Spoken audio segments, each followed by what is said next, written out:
Что касается проблемы храпа, проблема комплексная. К сожалению, мы живем в ту эпоху, когда очень многие лор-врачи занимаются так называемым лечением храпа без соответствующей диагностики.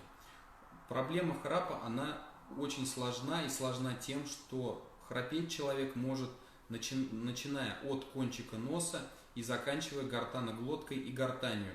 При этом, если локализация источника храпа установлена неправильно, а такое бывает очень часто, хирургическое лечение храпа может не только не улучшить ваше состояние, а наоборот его усугубить.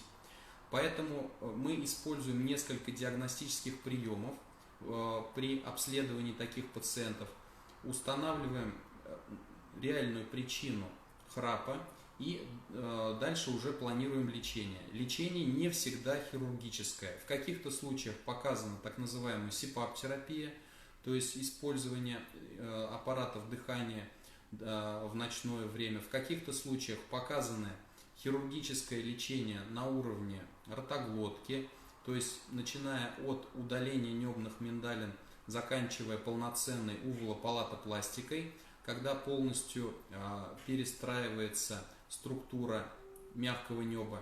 И также, конечно, операции по улучшению носового дыхания могут помочь пациентам с храпом, но только после, опять же, прохождения необходимой диагностики, прохождения необходимых проб, когда мы установим, из-за чего человек храпит.